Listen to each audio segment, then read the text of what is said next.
Singing in the rain.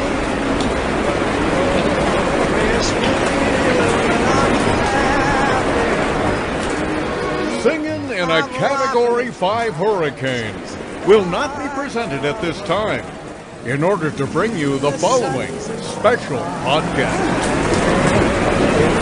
It's almost live. Still alive. It's alive! A limited podcast series about Northwest Television's legendary TV sketch comedy show. An amazing phenomenon. Featuring intimate conversations with the writers, performers, creators. Rustlers, cutthroats, murderers, bounty hunters, desperados, bushwhackers, hornswagglers, horse thieves, bull dykes, train robbers, bank robbers, ass kickers, shit kickers, and Methodists! Your host was one of them. I think I would remember a thing like that. Pat Cashman. What's the matter with you? Almost live. This is just a real nice surprise. Still alive. Just a real nice surprise. The most popular freshwater aquarium fish of them all is the guppy. It is live-bearing, no eggs. It likes flake food and is generally peaceful. But the guppy is also considered one of the wittiest in the fish kingdom. I think this is true. Perhaps second funniest only to the clownfish. And frankly, between you and me, the clownfish's pie-throwing and seltzer-down-the-pants routine is getting a little old.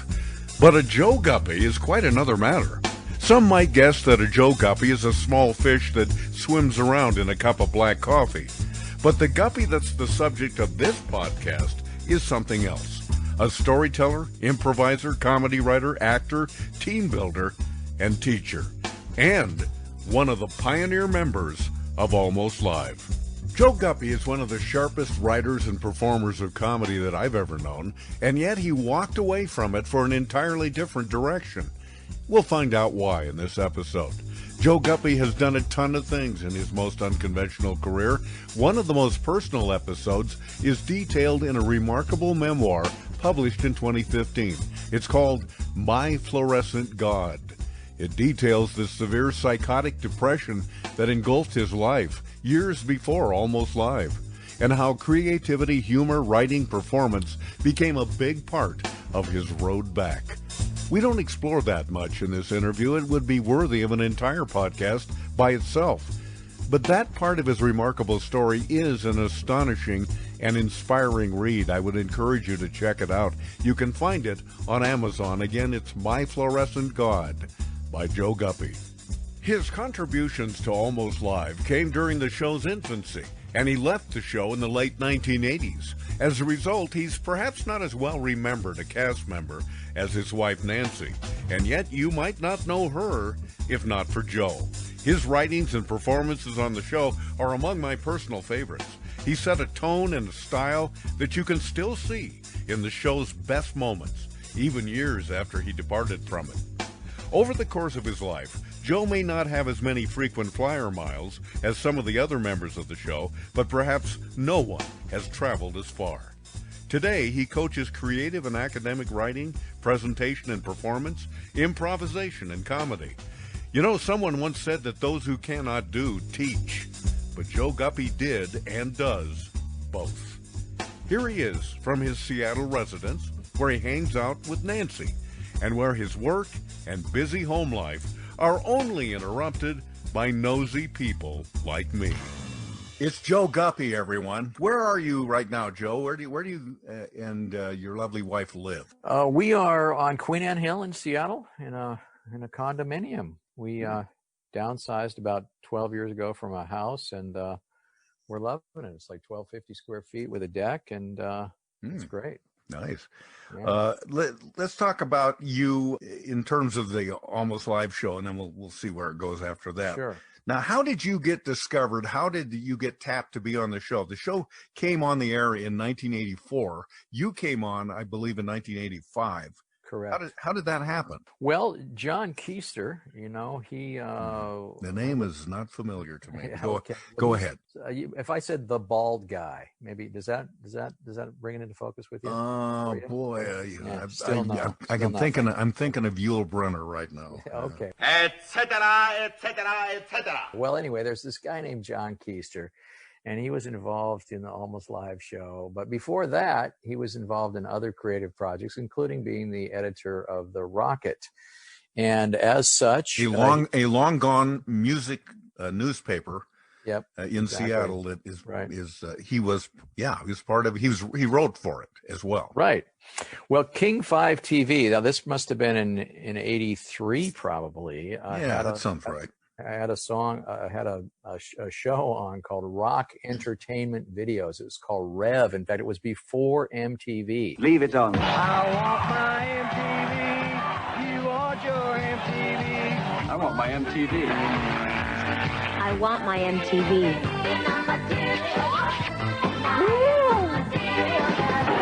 See new video music you can't see anywhere else. New contests, new specials, new guest VJs, new news.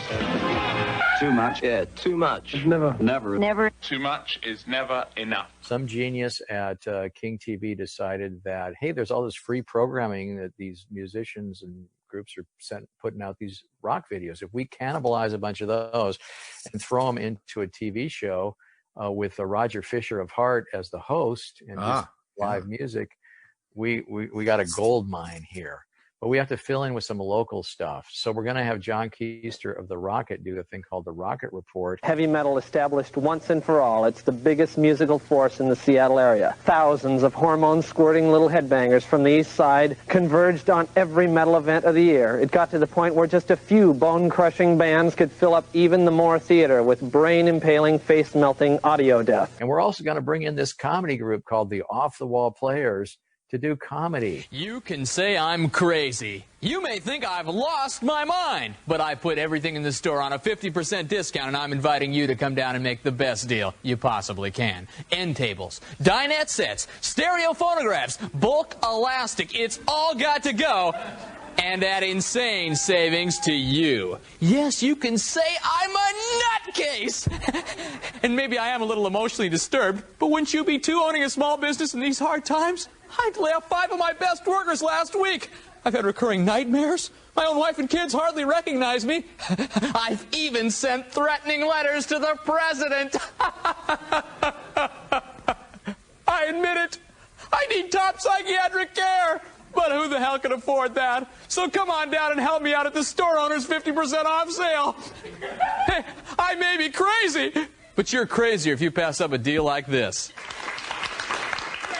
And then there's this one. Ever wonder what it's like to get sick and die? Well, if you're a non-smoking veteran, over 65, a member of a credit union, and have never had a physical checkup, look for this picture of Ed McMahon and you may qualify for the most ridiculous health insurance plan ever offered. Set up by an insane millionaire after his death, the Sidney Q. Haskins Insurance Group of New Hampshire will guarantee you, upon receipt of your premium, 100 pounds of cheese a day for every day you are hospitalized, 150 pounds of cheese for every day in an intensive care ward, and 225 pounds of cheese to your next of kin for every day you are dead. Not available on other planets, the Haskins plan offers absurdly affordable rates. Simply mail in 2 individually wrapped slices of American cheese per year, 3 to include your spouse and dependents, and full coverage is yours. So, if you're a chess-playing college student of Dutch Asian descent who works well with his hands, find this picture of Ed McMahon and you may qualify. Or send for our list of other quirky eligible subgroups specified by Mr. Haskins in his will. Perhaps you're a gay undersea explorer who has visited Kansas, or a left-handed ex-musketeer in love with a man named Frank. You may qualify. Hey, it's really good cheese, and there's lots of it. I mean, all you have to do is mail us 2 slices of cheese, and then you get Send your cheese to Sidney Q. Haskins Insurance Group, 2359 Old Ridge Road, Clarksburg, New Hampshire, 32091. But really, we probably won't do that. Okay, I admit. Yeah, you were off the wall, but with some lovely wainscoting. I'm unknown, but not forgiven. Now, for the first time, this great country hit by the legendary Slim Shorty can be yours, along with 106 more of his unforgettable favorites through this special TV offer. You'll get Who Is This Man? Who is this man who walks alone? The wonderfully moving I've Been Here All Along. I've been here all along. Haven't you noticed? Plus, you'll get Slim Shorty's 2 giant hits that sold more copies in 1 year than many, many others. If Boxcars Were Burlap, and Please Don't Get Peevish. Please don't get peevish. Plus, If You Act Now will include a long-playing 45 of all of these fragments of Slim Shorty's hits strung together into one song and performed by the legendary Big Tall Fatty. Send $19.95 cash, check, or money order to First Time TV Offer Country Golden Greats, Box 009, Gilcrance, Delaware. Please don't get peevish, 'cause you know I'll get stinky too. If you've got a beef, just let me know. Anyway at all, dear. Please don't get peevish. Is that it?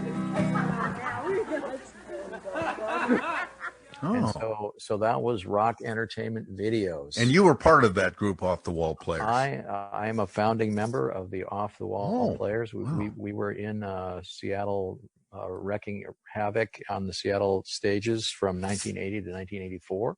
There was there's a thing, and I don't even know if it's still going, called theater sports. Right. Was it tied in with that at all, or was it a separate thing? Theater sports is still going strong. Cool. It's been going it's Seattle's longest running stage show, as a matter of fact. And yes, Off the Wall Players are all also founding members of theater sports. But we're not. I know Joel McHale was a part of theater sports. That's right. For a while Exactly. well. He was a Johnny come lately to theater sports.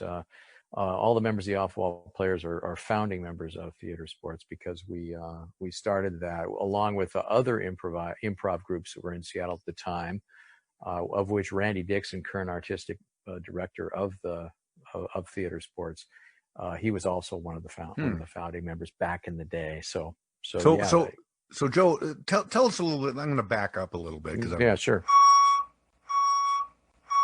You're a Seattle native. You grew up. Absolutely. And you had I've been to your parents' house. Yes. Many times. And it was up on Capitol Hill. Mm-hmm. And it's a beautiful neighborhood, great house. Yeah. And where did you go to grade school? So I grew up on Capitol Hill, around the St. Joseph's school there on 19th and Aloha, St. Joseph's Church. And that was the hub of a Catholic neighborhood. It was sort of I guess if you could say ethnically Catholic or culturally Catholic, I guess. Mm-hmm. It was a lot of different ethnicities, but all Catholic all the time.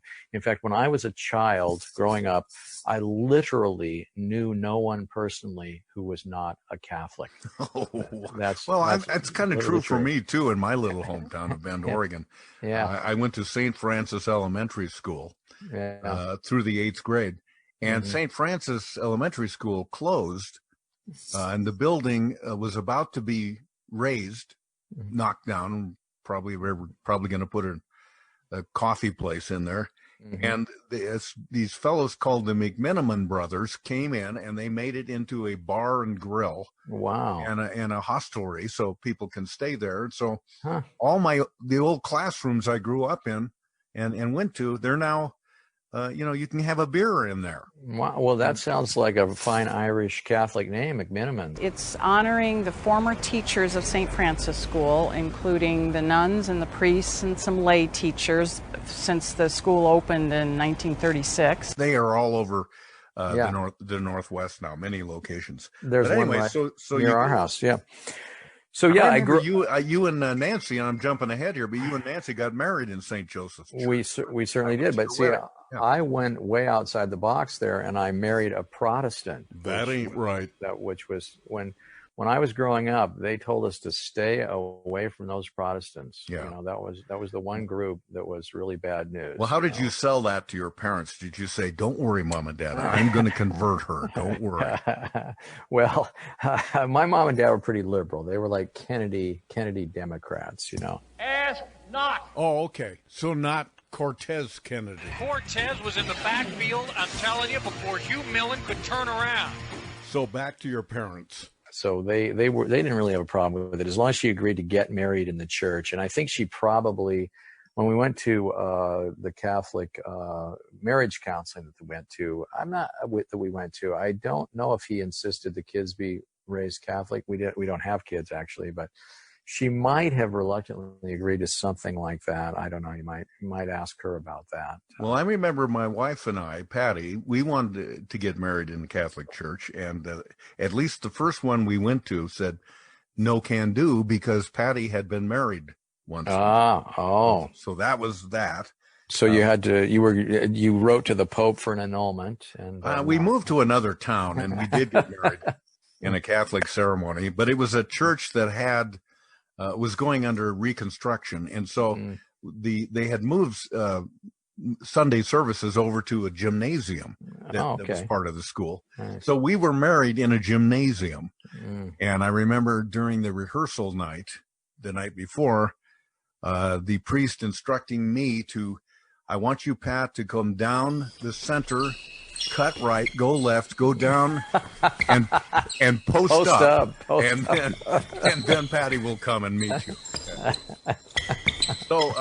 So when you were in grade school and then later high school, did you go to where'd you go to high school? Did you go to Catholic high school too? Yeah, I did. I went to Seattle Prep, Seattle Preparatory. And this may sound defensive or some kind of thing, but I like people to know that Capitol Hill was a very different place back then. This was the 1960s, and it was much more middle class economically. The phenomena that occurred in the 60s, you may recall, is called of white flight. That's where a whole bunch of white people moved over to Bellevue. In fact, Nancy's Protestant family moved from Magnolia over to Kirkland in the early 1960s.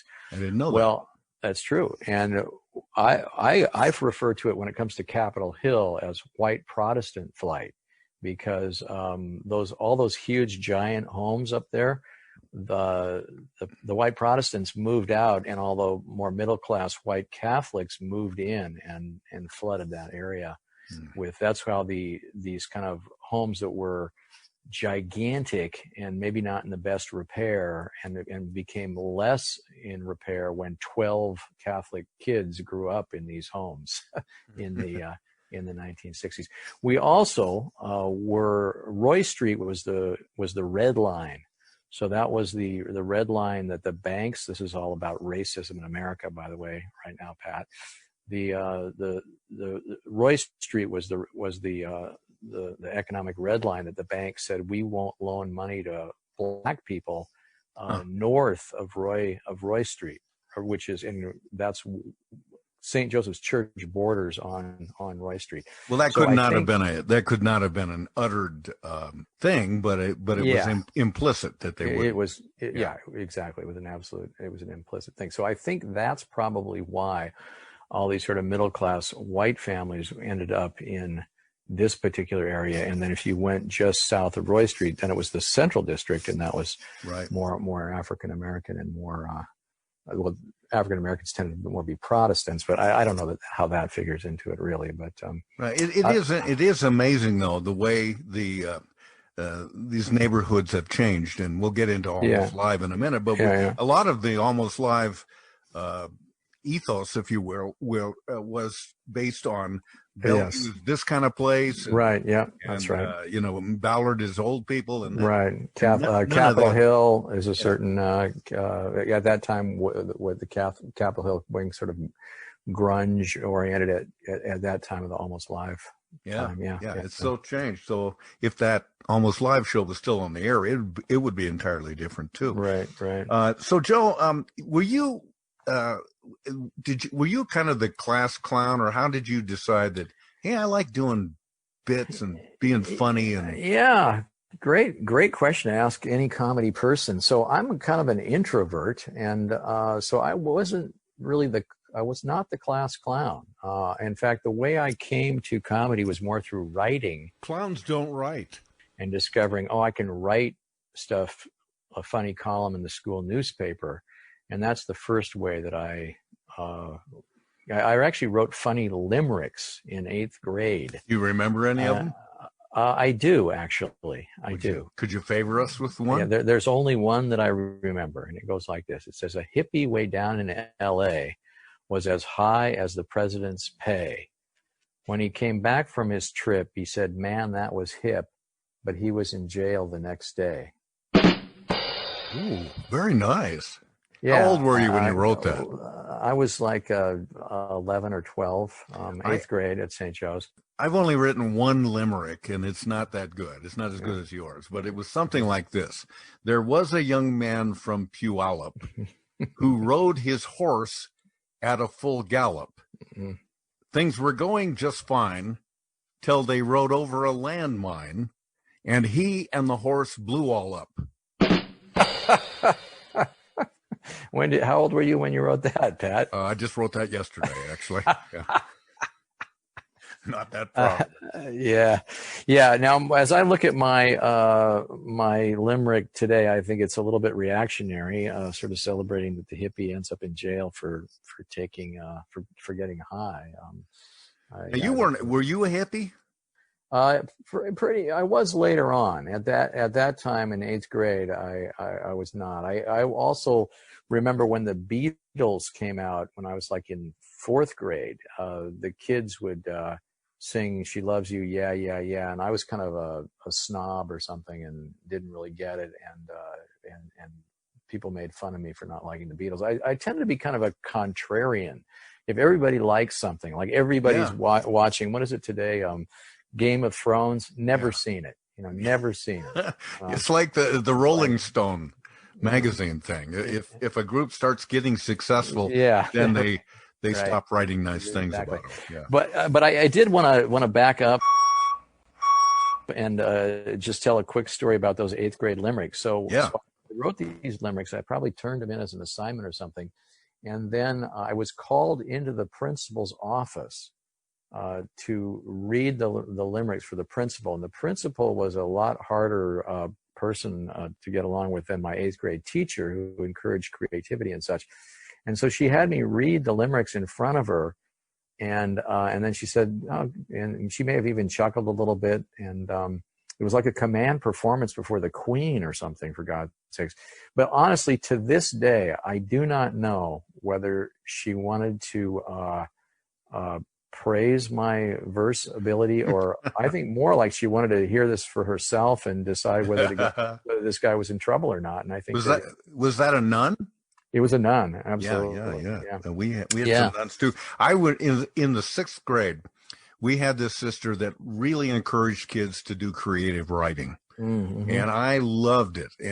And so she would select certain kids that we'd turn in our work, and then she'd select certain kids. I want Tim, I want you to read what you wrote, and Larry, you, and Susie, and Pat over here. Pat, I want you to read and that I took that as a point of pride, and I just loved it, and I loved making my classmates laugh. And one day she gets up and she says, "Okay, everybody, let's have you read what I assigned you last night." And I realized, oh crap, I didn't write anything. I forgot about this assignment. And she said, "And Pat, we'd like you to lead off with your thing." Oh my gosh. And rather than say I didn't have anything, I grabbed a blank piece of paper. Oh my gosh. And I walked up to the front of the class like we always did, and I started into something. I don't even remember what it was. And I'm getting laughs, and it's going pretty well. And I'm thinking, man, I am really pulling this off. I'm just winging it here. But then I'm not smart enough to wrap it up. And I've gone on for several minutes on a single piece of paper. And so the nun comes kind of wheeling behind me and looks over my shoulder and says, "Pat, you can go sit down now." "Oh, okay, sister." I didn't get in trouble for it. I think she was semi-impressed that I Well, and that was your improvisational career was born. Absolutely. I have a similar story, but it's not really humorous. It's just really cool, which is in sixth grade. This is my very first memory of enjoying the craft of writing. And that was This is at Seattle Prep, or are you still in grade school? I'm still in grade school, St. Joseph's, sixth grade. And the nun brought in haiku, this Japanese, with poetry form. Yeah. Well, poetry form. I think it's 5 syllables, 7 syllables, 5 syllables. I could never figure it out. Yeah. So basically, haiku poems involve 3 lines. And each of those 3 lines has a certain number of syllables that it must have. Anyways, so she introduced us to that, and that was the first time I remember crafting writing, like with the syllables and stuff, and she praised my work. I wish I had some of those haikus that I wrote. Yeah, me too. But anyway. I used to write books, beautiful. and I had a character called Jim Zoom that was sort of, I kind of borrowed the name from these old books called Tom Swift. In his early days, Tom Swift worked on motorcycles, cars, and various automobiles, doing little inventions to make them better, usually to win a race or a prize. And along the way, he's met by villains who try to steal his ideas and thwart his efforts. But Jim Zoom was just a kid that was really fast. He could run really fast. Nice. And one title I remember was Jim Zoom Saves the World. And in real life, has anybody really saved the world? I mean, people have saved part of the world, but you can't. Nobody saved the entire world. I was going to say Nancy and Tracy saved the world, but no, they took on the world. Remember Nancy and Tracy take on the world? That was from time to time over the years, people have come up to Tracy and myself and asked us, what's it like for you to work for that sexist, male-dominated boys club that is Almost Live? And did you find that you have to aggressively compete with each other for the limited opportunities for women? Well, first of all, Nancy and I are good friends. Oh, great friends. Yes, and plus, we're really different types, so we usually weren't even going for the same roles. Exactly. For example, Tracy's older and fatter than me, so she was the perfect casting choice for the older, fatter roles like someone's grandma. And Nancy is the scrawny, flat-chested, androgynous transgender type. And it sounds like your Jim Zoom character was kind of like Speedwalker. Maybe a precursor to Speedwalker? Speedwalker!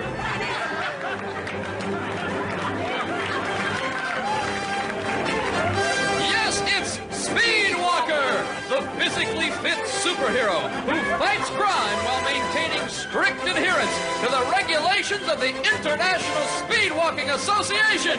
Heel toe, Speedwalker! Well, I want to talk to you about Speedwalker because I know that was your idea, but let's just keep going through how you developed. Oh, sure. Your humor. So you go through high school, and then where'd you go to college? I went to college at Seattle University, and that Catholic school. Yeah. My entire education, literally, even my master's degree, is all Jesuit. It's all Jesuit education. So I always thought I went to the University of Portland down the way, and until somebody pointed this out to me about a year ago, I thought that was a Jesuit school. Turns out it's not. It's Holy Cross, the Fathers of Holy Cross, and we were a weakling sister school to Notre Dame. Oh, okay. All right. Yeah. Well, yeah, I have a direct line to the Pope, is I guess what I'm saying, because the Pope. Oh, you do? Well, the Pope's not really. The Pope's a Jesuit. Put in a good word for me, would you? Yeah. And I'm tell him I'm sorry about some of this. Yeah, stuff. if you'd have the same direct line if you had gone to a Jesuit college. But when anyway. you went to, hey, let me ask you this before we go on. So when you went to confession as a kid, yes, yeah, bless me, Father, for I have sinned. Yes. Yeah. Were you like me? I said, I can't think of anything. Yeah. So I would do my standard stuff. Get in line in that processional, step into that small confessional. They're the guy who's got religion. I'll tell you if your sin's original. If it is, try playing it safer. Drink the wine and chew the wafer. 2, 4, 6, 8. Time to transubstantiate. So get down upon your knees, fiddle with your rosaries, bow your head with great respect and genuflect, genuflect, genuflect. I disobeyed my parents 4 times. I would always say bad language.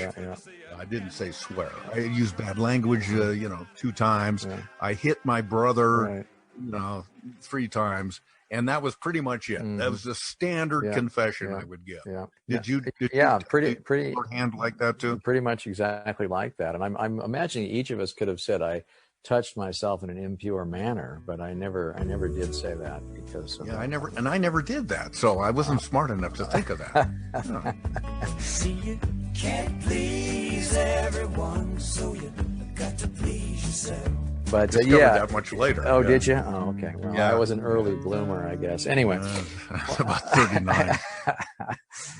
Anyway, yes, absolutely. The standard confession. Okay, so you were saying. I'm sorry. Oh, I was just saying that a turning point in my comedy career was in college.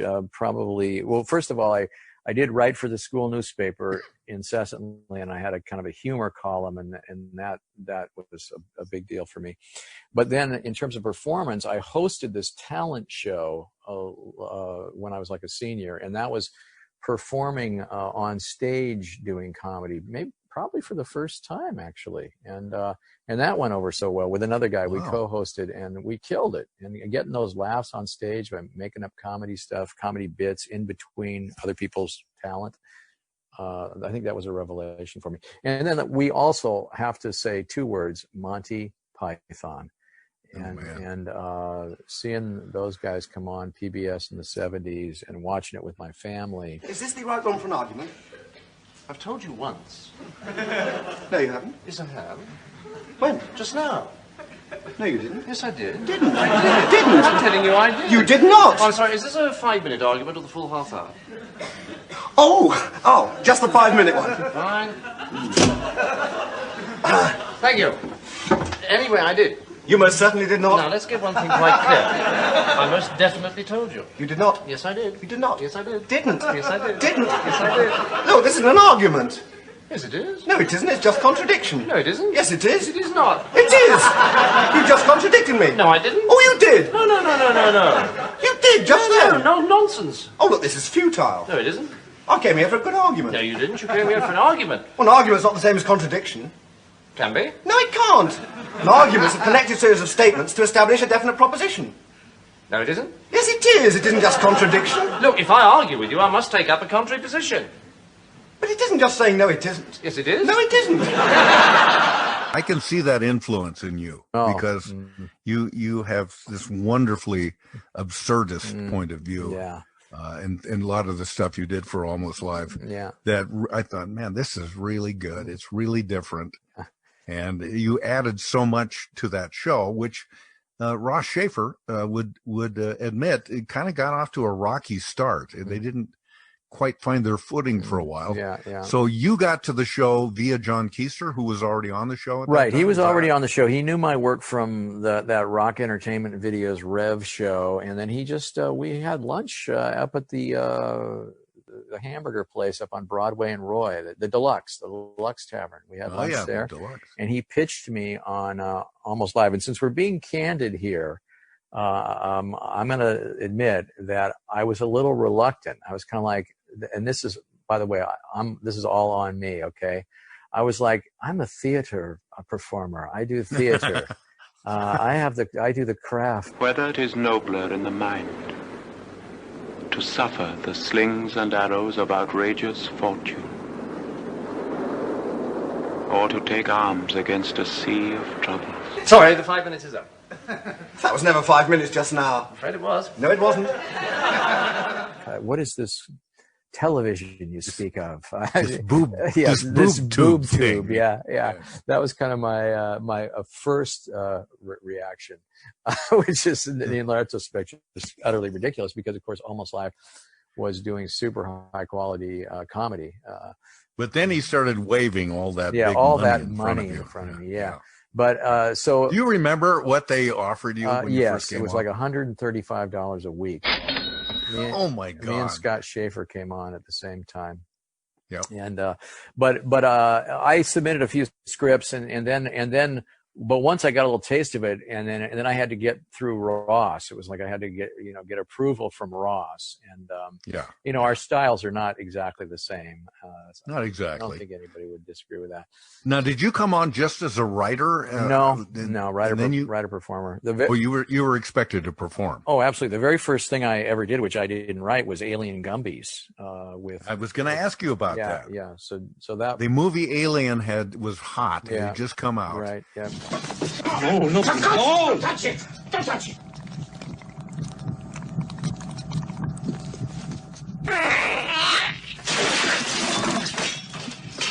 And Alien Gumbies is just such a weird, around the bend, it's high concept really thing. Yeah. And I think that bit that was the first bit I can remember that was really that really pushed it out there in terms cinematically. That really had special effects in it. And I think John big acting. Not to blow my own horn too much here, but I think John did want my performance chops, with the comedic acting or the over the top. I don't know if you remember we still quote that line, John. He finds me inside all the goop, like in Alien, where like John, oh, Joe, are you okay? Can you scratch my nose? We still say that one. Joe, what's that? What is it? Joe, what is this stuff? John, can you scratch my nose? No, what is this stuff? We've got to get you out of here. No, we've got to get you out of this stuff. Get out of this stuff. Alien Gummies. In space, no one can hear you say, Pokey! Hey, Pokey! Pokey, come on! Hey, Pokey! Pokey, let's go for a ride! Hey, Pokey! Pokey! And instead of and you had this actual little toy Gumbies jumping out of these eggplants. Right. Yes, that's right. Yeah. It was fantastic.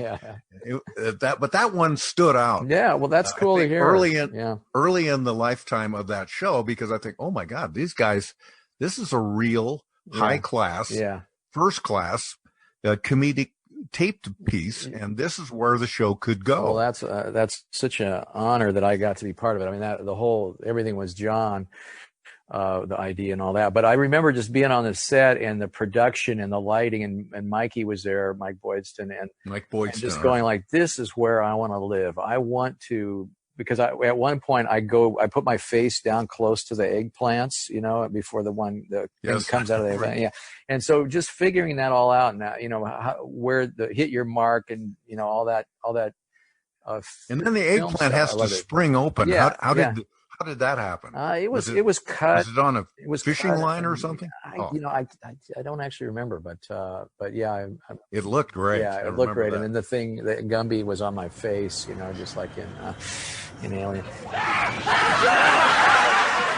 But just that whole thing of oh man, and going back to Monty Python, like the shooting this comedy and conceptualizing the shot and the edit. I just fell in love with that, and I realized, well, you don't do that in the theater. You don't do that on the stage. This is what I want to do. Yeah. So you turned on a dime and said, I said, fuck the theater. Who cares about those? Screw those shit. Guys. I can't say that. Fuck shit. Oh, geez, I just did it again. I think one of the first bits that, and I'll say fuck too. So okay, thank you. You don't feel you have to carry the burden. One of the first bits you and I did together. Oh my God. That still is one of my all-time favorites. Was called Plumber. Do you remember that one? God, I love Plumber. Love Plumber. Yeah. Ma'am, my name's Plumber. J.T. Plumber. Thank God you're here. It's my assistant, Billy Piper. Yeah? When you called us on the phone, you mentioned a sink that was stopped up. Where exactly is that sink, ma'am? In the kitchen. This looks pretty bad, Plumber.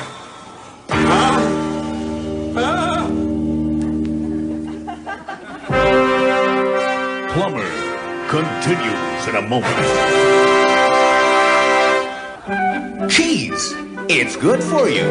Eat some today. Now, back to Plumber.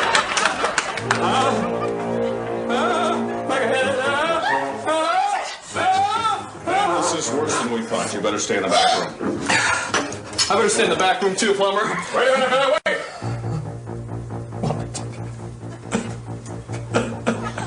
Look at you. I know what you're feeling. No, you don't. Yes, I do, Billy. Look, you can stay out here, and you can whine, and you can cry, and you can blubber like a baby. Okay. Or you can get in there and help me unclog that sink. What's it gonna be, Billy? What, can't I just stay out here for this one job? Yeah, you can stay out here for this job. And then what's it gonna be next time, Billy Piper? Some leaky faucet? Or a broken washer? Or maybe some crumbling caulking around the top? Yeah, Yeah, I'm actually kind of tearing up of my joyful memories of. There was a plumber show with with you, yeah. There was a show that starred William Shatner at the time called T.J. Hooker. Yep. So that was sort of the predicate for plumber. Yeah. And the guy is, and I was the plumber, and you were my assistant, Billy Piper. Billy Piper. Yeah. And so the idea was that the plumber, he thinks of himself as an action hero, even though he's just a plumber. And I remember the beginning of the piece. I'm running down the street and I dive over a hedge.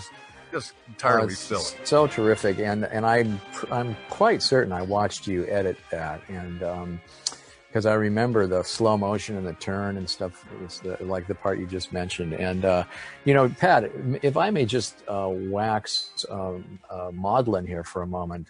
Thank you. I consider you my comedy mentor. For what you taught me on Almost Live, particularly about editing comedy, the whole 9 yards. And a lot of us feel that way, actually. That pretty kind. Yeah, well, well, I'm just a doofus, so I don't know what you got out of that. But getting back to plumber for a minute, because both you and Nancy were in that piece. Yes. But and so Nancy's, you and I show up because she's called us because she's got a kitchen sink that is stopped up. That's right. And this guy, and so Mike Boydston, again, we'll talk about him, the photographer. Yeah. He invented this great shot where you and I approach the sink as if we have guns in our hands, but we have wrenches. Yeah, that's right. Oh my gosh, that was so good. Suspenseful music and everything. And we look, and then he gets a point of view shot looking up as our faces come down over the sink. But I think that's right. But you got to back up. And don't skip over that shot where we come up with the wrenches, and then you give your tremendous speech that Nancy has memorized, by the way, about what's it gonna be, Billy Piper? What's it gonna be? Here it is, right here, because you are. You just can't handle it. You wanted to be a plumber like your dad was, but you don't have the guts that your father had. And so I give you this big, over-the-top scolding, to try and turn you into a man. Yeah, exactly. Okay, so here it is again. Yeah, you can stay out here for this job. And then what's it going to be next time, Billy Piper? Some leaky faucet, or a broken washer, or maybe some crumbling caulking around the top? What's it gonna be, Billy? You want to help me, you know where I'm at. So that was it, and that was just so over the top and goofy. And then you seem to have an epiphany. You got an extra plunger? And I remember you coaching me on that scene, because we improvised that, but several times, and that was the killer take. We all knew that. Do was you the remember killer this, take. Joe? We shot a scene that we didn't use, and I think today we would, but we were still riding that fine line between being a little edgy and not too. Yeah. I know exactly where you're going. And if somebody has this clip, it's worth $1 million. I don't know if I even have it. But as we're getting ready to leave. And I've got my kind of shirt open, and I'm trying to look like I'm really hot stuff. And Nancy is this very grateful woman that says, Say, plumber,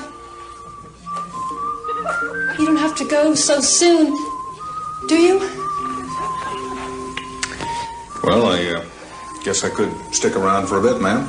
Plumber, we got to get over to the Anderson house. They're having that toilet problem again. You remember how bad it was last time?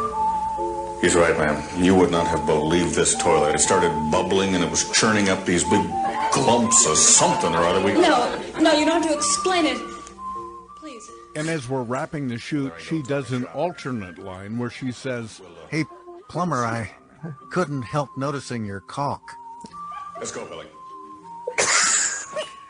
And I go, "Oh no, actually, ma'am, I that's remember that. An adhesive that we you pull up cracks around the bathtub." And we just thought, I know we debated, we can use this, can't we? And we decided, we better not. That shoot among all that we did in so many years stands out to me as just being fun. And we shot it at Steve Wilson's house. Yeah. Our for a director. Yep, that's right. Yeah. So now you're on the show. You came on in 1985, and another bit that I wanted to mention to you that you might remember, because I won my first Emmy ever, Northwest Emmy, for editing a piece called The Touch. Do you remember that one? Hey, Bobby boy. Loser buys. Loser buys.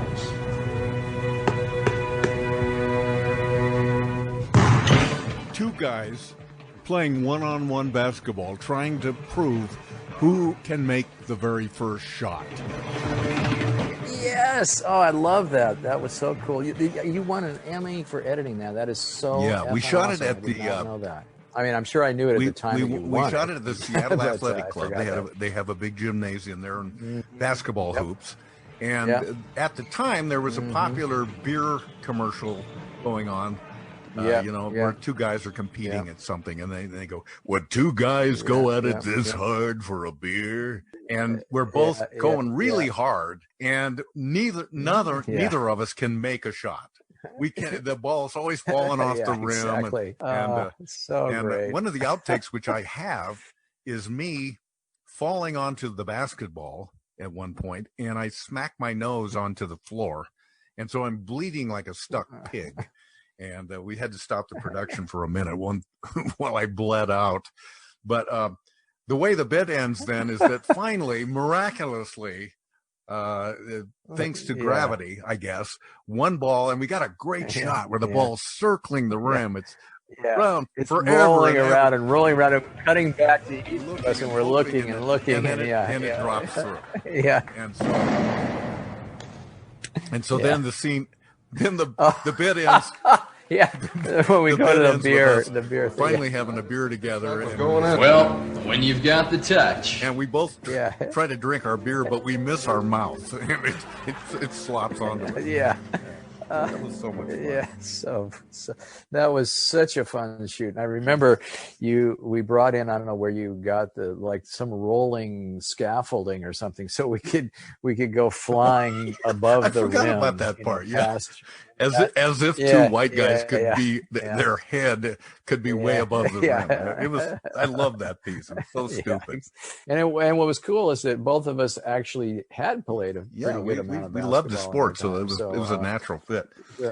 So you're on the show. So and you and Nancy, and I may have the timing of this wrong, but you were dating when you started on Almost Live, or we started dating shortly before I got on Almost Live, and then I started to use her in bits that I was doing. In fact, it might have been the first bit I produced myself or wrote myself. I'm trying to remember, but you remember Nuisance? Yes. It was kind of a horror movie, like a slasher film, except the guy in the dirty raincoat lurking about, the monster guy, who was me, was just a nuisance. And he did things like he would cut a piece of a jigsaw puzzle, just one little chunk. That was Jim Sharp's idea, by the way. That was Jim Sharp's idea. And Nancy played the Janet Leigh, the screaming female. I remember part. that. Yeah. So, that was we had this great shot where she comes down in my parents' house, by the way, which, as you mentioned, it was referred to as Studio 955 because Almost Live shot so much in my parents' house. Such a versatile house you had. And my parents were super cool about it. They loved it. But anyway, she's walking down the big staircase and she steps on a whoopee cushion, and that's I love that piece. There was another piece that you wrote, and I was in it, and I have to tell you, I never quite got what it was about, and I don't even know if it aired, but we shot it in a garage behind your parents' house. There's a single car garage back there. Do you remember this at all? Yeah. You got to keep talking because I don't remember it yet. I don't even. It was. You had this idea. I think the car was haunted. I think that was the premise of it.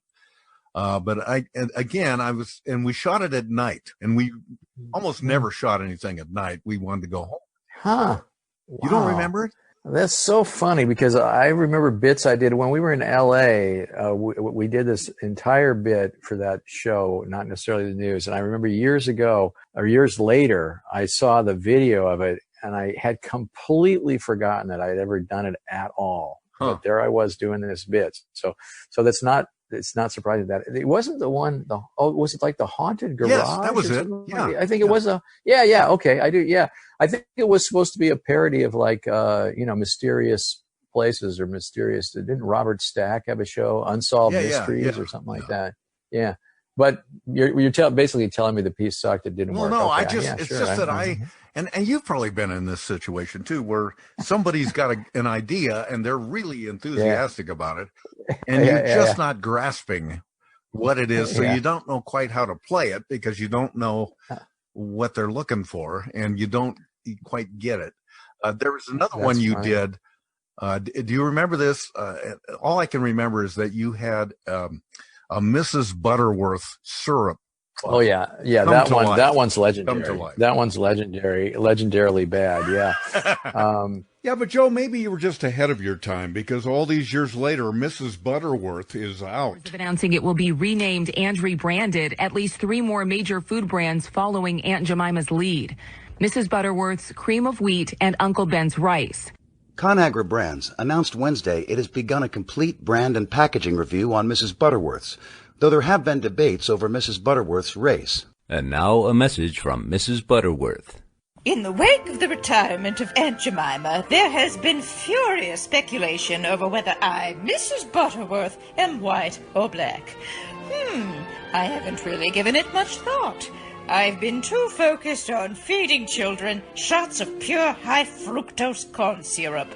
Point is, am I white or black? I guess there's no way we'll ever know. Come out with your hands up. Oh, I guess now we know. Yeah, I'm involved with this Sketch Fest, which is a thing that happens down at the Market Theater. Now that we're in COVID-19 times, they're going to video, so they're going to do a video thing. And they said, "Are there any pieces that your work that you're ashamed of, like in the vault?" And I immediately, I've got one, and that was Mrs. Butterwitch. Well, can you remember what the premise was? It was like a Twilight Zone thing, where there's like a haunted doll or something. It's really not a bad premise. I don't think it sounds bad. Surface of it. It sounds funny. It's like if you had like the haunted ventriloquist dummy or the haunted. Boy, they did that thing all the time on Twilight Zone. Every dummy to his own taste. You're watching a ventriloquist named Jerry Etherson, a voice thrower par excellence. His alter ego sitting atop his lap is a brass stick of kindling with the sobriquet Willie. In a moment, Mr. Etherson and his knotty pine partner will be booked into one of the out-of-the-way bistros, that small, dark, intimate place known as the Twilight Zone. Yeah, all the time. So this was the haunted Butterwitch, Mrs. Butterworth syrup. If people are not familiar with it, it's a bottle that is shaped in. It looks like a statue of a woman. Yeah. And so the idea was that this thing comes Mrs. to Butterworth, life. Yeah. Mrs. Butterwitch, yeah. So the idea was okay, but I don't think the execution really pulled off. And also, we burned Mrs. Butterwitch in Jim Sharp's fireplace at his condo, and we ended up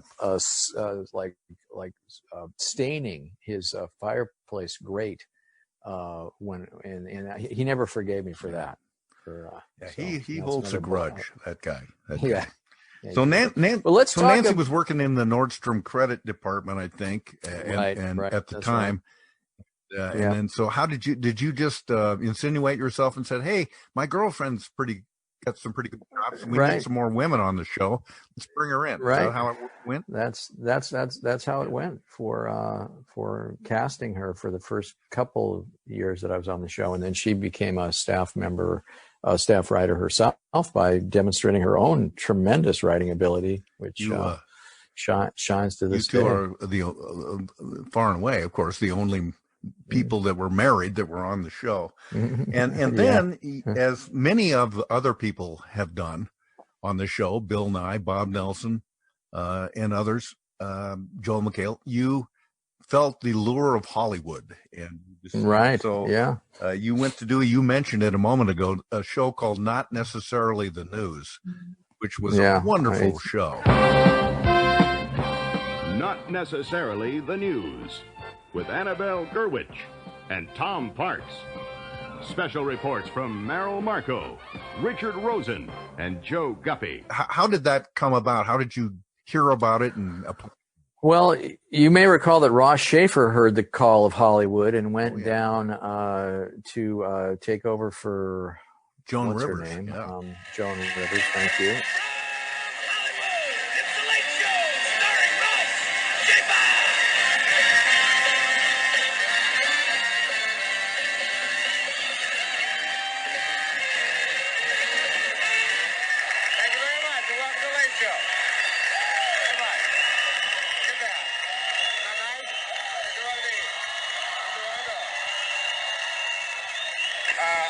Now, as you folks at home can probably tell, we got our applause light fixed.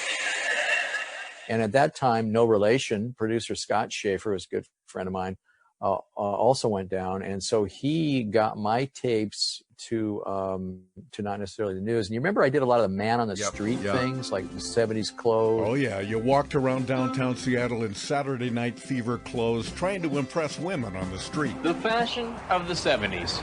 Now almost completely eradicated from our culture, this clothing and these accessories stand in mute testimony to the fact that men once dressed like this. But one question lingers. Why?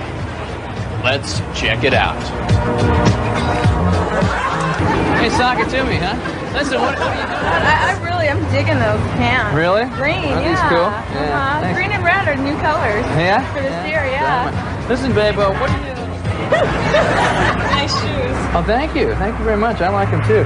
You know, you can really get some good spins with these, you know. Dancing shoes. Yeah. Nice medallion too. Thank you. Thank you very much. Yeah. Or the bead store, you know. Those, the bead store, one of my favorites. Yeah. Let's talk about that for a second before we get back. Okay. Because I don't know how you thought of this, but there was a store in the Pike Place Market called the Bead. Was it called the Bead Store? Yeah, it's called the Bead Store. Okay. But I mean, it was just a found humor thing, because the sign itself says the Bead Store, and then they said it's the beads for jewelry, not bread for baking. That was literally written onto the sign because people kept coming in there and saying, "Where's the bread?" Just look at that sign up there and tell me, what does it say? The bread store. Okay. Wait a minute. What is it? The bead store. Okay. The bean store. The bean store? Yes. Okay. The bean store. All right. Okay. The bread store. Okay. Do you want to take one more look at it? Okay. Yeah. It's the bread store. Is it the bread store? Yeah. How did you find out about that? That was a thing. It was like it's almost like a sort of common man dyslexia that most people have. Yeah. Yes. Right. They saw the two words together. Yeah, it was and then we even had our friend Charles Cross, who was also involved with the rocket. He came in as an expert to explain why people would misinterpret the sign. I mean, that's just genius. Yes, the bead store here in Seattle's Pike Place Market seems to be in the midst of a continuous identity crisis. Tell me, what does it say? It says beads for jewelry, not bread for eating. Okay. The bread store. Okay. Do that again for me. Beads for jewelry, not bread for eating. The bread store. Okay, so you've read the small signs, and then you read the big sign, and you think it says that. What's the red letters? The bread store. Okay, now actually it says the bead store. Oh, the bead store. Yeah. Yeah. See that? Yeah. How come I said that? How come she said that? Charles Cross is an expert graphic designer who took a few psychology courses in college. Yeah, I think it's sort of the Jungian concept that, you know, in each of our dreams, you know, we think of bread. And when we think of it, this is the image that comes to mind. You sort of see the round, dropping serifs there. They're sort of reminiscent of the, the hull of the wheat that you would make most bread from. But interviewing the people, of course, it's all about the people, you know, interviewing the people and having them read the sign. And it was easy in a way, because so many people would read the bread store, and then I'd say, take a look again. And they oh man, it was a great piece. Is there a solution to the bead store sign controversy? I don't know, maybe hang beads on the sign. Hang beads on the sign, okay. Read me the big letters. What's it say? The bead store. The bead store. Okay. Okay. You want to take a look? Check it one more time. Just make sure. The bead store. Okay, that's correct. And there was no problem whatsoever. No problem whatsoever. And you got exactly really what you wanted when you went out there. Yeah, there's one woman in particular I remember. She's her face just looking, and you give her multiple chances to figure it out, and she can't get it. Yeah, she's smoking, and then she goes, and then she gives this line like, "Why did I say that?" Yeah. And oh God, I love that piece. I'm glad you brought it up. So you go to not necessarily the news. So I was going to give Scott Schaefer props for getting my tapes like that kind of on the street kind of news guy in front of the producers at HBO of not necessarily the news. And that's how I got the job down there. So landed in LA with a Writers Guild job as a writer performer, which is huge. A lot of people go down there like Joel McHale. He went down there to try to seek his fame and fortune. He didn't have a Writers Guild job. He just showed up there, and you see what happened to him. Just utter flop. Other flop, yeah. But anyway, so we worked on a series. Are you still a member of the Guild? I still have some sort of pension don't thing. let that go. Like 5 cents. I think I get 5 cents or something. But anyway, we're honorary withdrawal from the Writers Guild. No, not active, but yeah, we just had a series of jobs. Now you say did Nancy come down with you? Nancy came with and we were writing partners. And now with a report on ailing former Philippine dictator Ferdinand Marcos, here's Joe Guppy live in Honolulu. Thank you, Annabelle. I'm standing here outside the corridor leading to what will probably be Ferdinand Marcos' deathbed. If Marcos should slip away soon, and doctors tell me that he could go any time now, we'll be standing by here live exclusively on NNTN. Thank you, Joe. We worked as writing partners on a bunch of different shows, including this really cool show called My Talk Show, which was executive produced by a former Saturday Night Live guy. And boy, that guy, his name was Bob Tischler. Wonderful, wonderful mentor. Direct from 168 Capitol Lane, it's My Talk Show, starring Anne-Marie Snelling. And I think I can hear you as the off-camera guy named Ross. Ross, I really don't like that theme music you picked. Okay, sweetie? Stinky, stinky, stinky. Oh, shit. All right. Hi, I'm Anne-Marie Snelling, and welcome to My Talk Show. Oh, just a sec.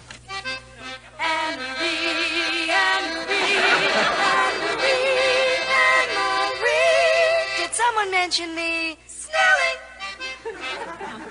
Now that's a theme song, Ross. Ross, could you put the title card up? I just want to discuss it. Oh, that's great, Ross, but I want the my to be bigger. Little bigger. Little bigger, sweetie. No, not too big, Ross. I don't want to look conceited. Okay, now it's not quite me. It needs something. So what do you want, flowers? Flowers, yes. Oh, that's great, Ross. That looks just super. Okay. All right, enough title card, Ross. More Anne-Marie. Kids, could you calm down, please? Mummy has been more than patient. Anne-Marie, it's only a half-hour show. Ross, could I deal with this, please? Have you no sensitivity, sweetie? They're just children. Don't make me use a weapon! And we learned so much from him about how to write. That's what Nancy and I say. That's where we really learned to write, because of the hours. My God, you're working 14, 15 hours a day. They feed you. It's really cheap, because they bring in all your meals. So and you're also making union money. But you work so much and you write so much. You just write and write and write and write. And then things go into the writer's room, the writer's table, where everything's pulled apart and punched up and added to. And that's where I studied narrative and really learned about narrative. And it was a great experience. I had a couple opportunities to do something like that, and I just never could see myself doing it. And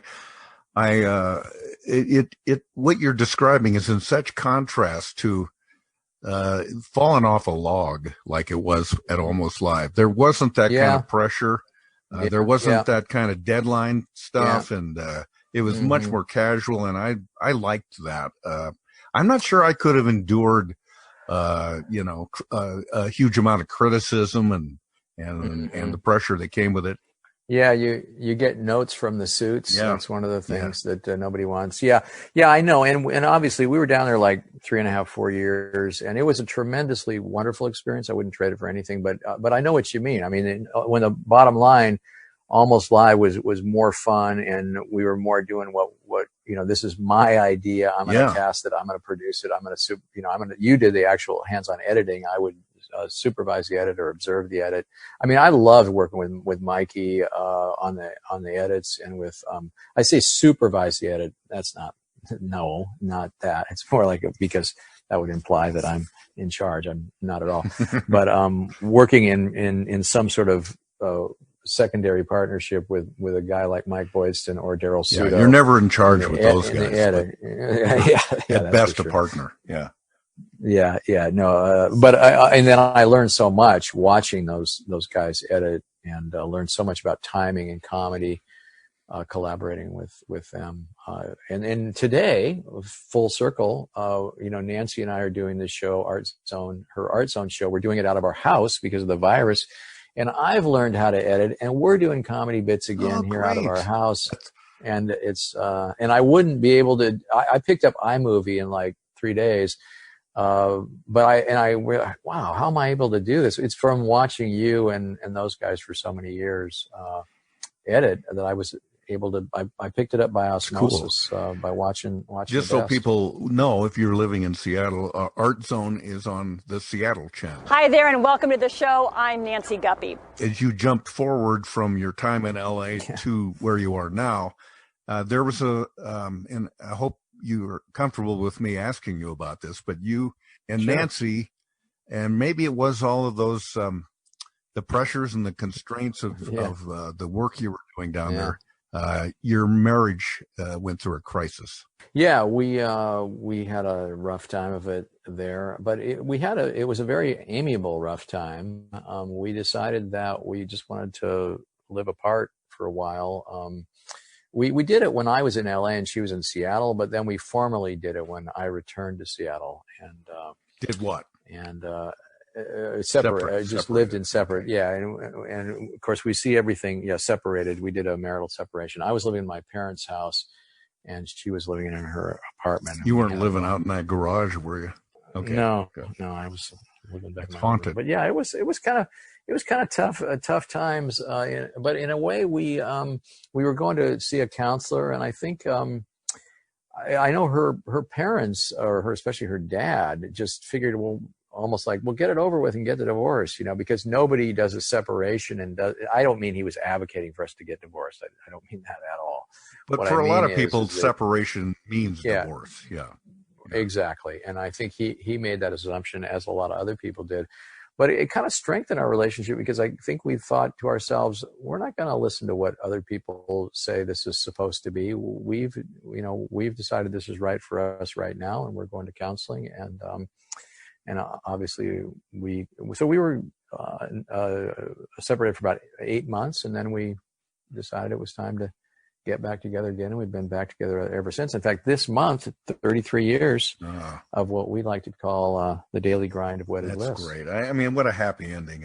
And you guys are working together now again. And so as we get ready to wrap up here, Joe, you went from being a comedy writer to if you could think of a polar opposite career move. Yeah.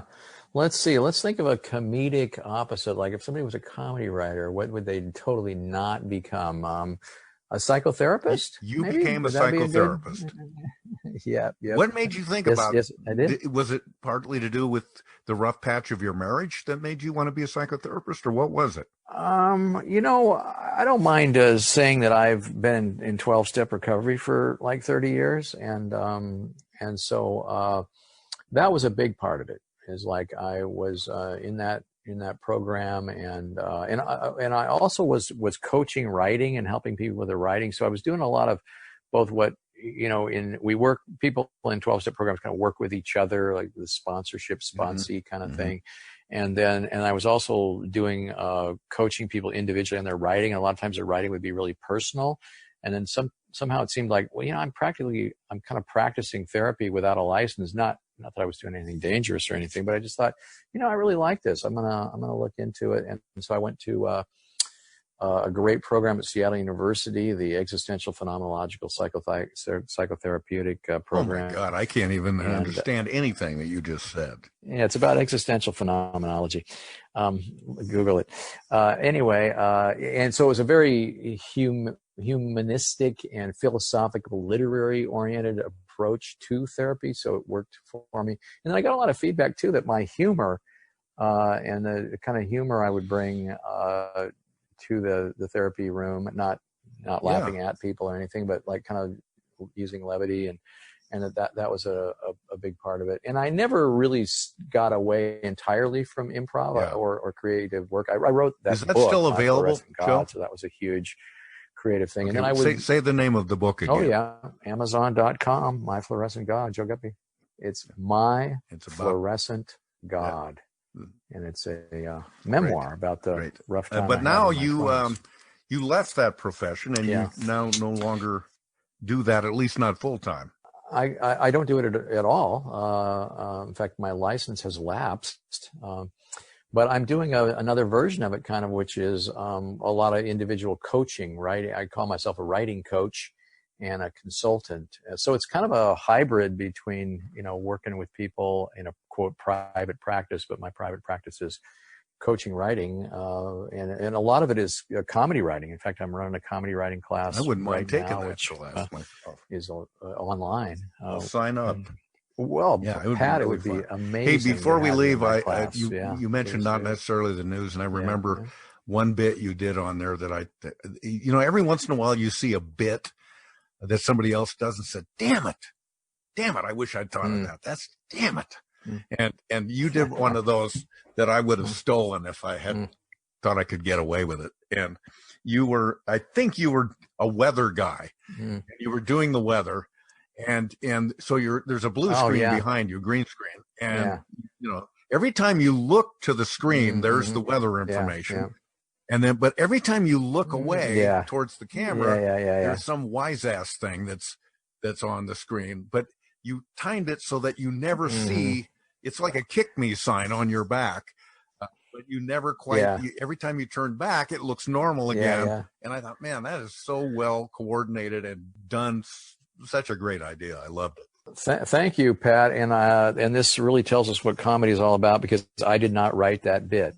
That was written by a couple of other you didn't write the bit? Peter Acco. Oh my God, I hated that bit. It sucked. I did not write the bit. You've given me license to say what I really think. I thought it was just really a piss poor television effort, and God, I'm sorry you had to be involved with it on camera. Love you, Joe Guppy. Thank you for this time. Nice. Thank you so much, Joe. Love you, Pat Cashman. See ya. You bet. Once again, let's see what's happening at the Marcos bedside. Let's go live to Joe Guppy in Honolulu. Joe, what's going on there? Well, Marcos is still near death. Is there any chance we'll have that death before we sign off tonight? I'm afraid not, Annabelle. However, we've received word that the Ayatollah Khomeini is back in the hospital. I'm on my way to Iran. I'll have that report for you next week. The Almost Live, Still Alive podcast. Produced and edited by Morris Patrick Cashman. Technical director is Dave Tavers. And special gratitude to the legendary Kenneth George Buford McCaw, Almost Live's chief archivist. And thanks also to King TV Seattle. This program was made possible in part by the 12th century nun and mystic Hildegard von Bingen, inventor of spoken language. And by Emil Berliner, creator of the microphone. And I'm your announcer, that kid from Sluggy, Chris Cashman.